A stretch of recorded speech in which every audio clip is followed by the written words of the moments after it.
excited to get it going? Are excited, and it's great because I know what this event signifies, that the season is here, and we're ready to go.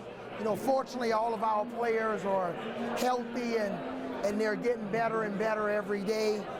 We got a few more guys that, you know, we can play this year compared to last year, so we're really excited. You got to be pumped about Dejan getting back. Yeah, Dejan is back. He's dropped about 10 pounds, so he looks great. He's playing a lot faster on the floor. He's worked really hard on his jump shot in the off season. And, you know, we're looking for big things from Dejan and the rest of our players. Three newcomers on the team. Are you any worried as far as the team gelling right off the bat? You know, not really concerned about the team gelling. We think we have 12 guys that are all for each other and not, you know, about themselves. And if they can continue to be about each other and about our system and Bama winning basketball games and us playing the right way, we'll be in good shape.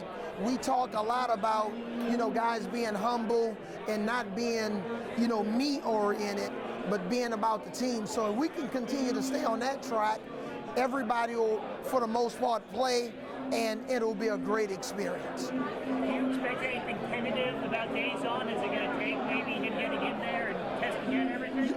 We think he has no restrictions on minute restrictions. Dejan can get out there and play an unlimited amount of minutes. I talked to Dr. Waltrip on yesterday. He's 100% in the clear. So, but at the same time, we are going to be smart. Maybe if we practice 3 times in a row, maybe we'll give him one of those 3 practices off, just trying to make sure that we manage his rehab properly. Every time you talk to local media, they have to ask you about scheduling in-state teams. Yeah. Here we go again. Where are you on that philosophically? Well, first of all, our non-conference schedule is very strong. We go to Texas, Oregon, we play here in Birmingham against Clemson, so I feel really good about our non-conference schedule.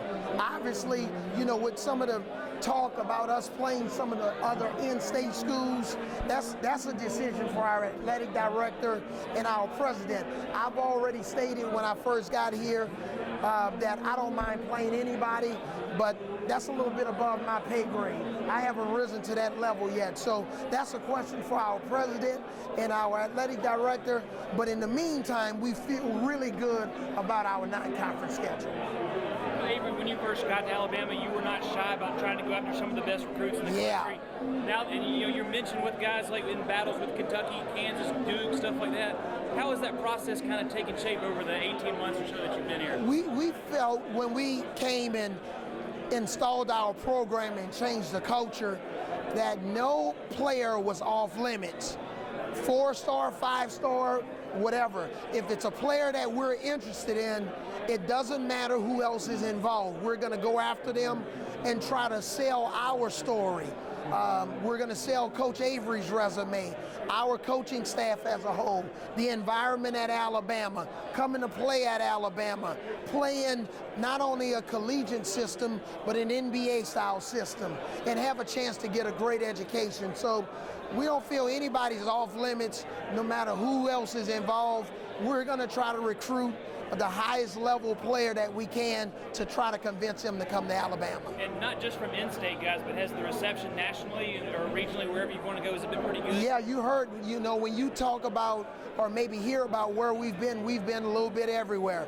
We want to try to get the best players in the state of Alabama to try to convince them to come and play for us, but also some of those other states that connect to Alabama where there's a wealth of terrific student athletes. And we'll even go abroad. Wherever the players are, we're going to try to find them and convince them to be a part of our program.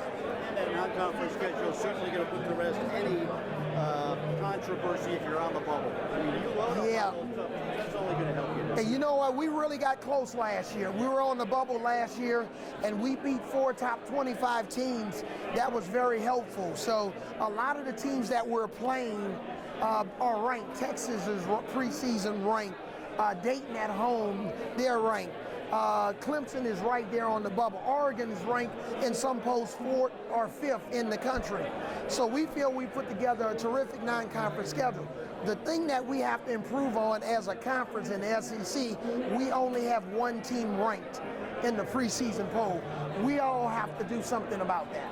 What do you want to see tomorrow night? Just what are you looking for from these guys first time out on the floor? I want to see how much attention to detail our players can pay attention to a scouting report. Can they pay attention to strengths and weaknesses of our opponent? Can we function well as a team? I want to have a fast game. I don't want to play slow. Last year we were pretty good and competitive defensively, but we didn't have enough possessions. I want to see us run faster and harder, and I want everybody to play.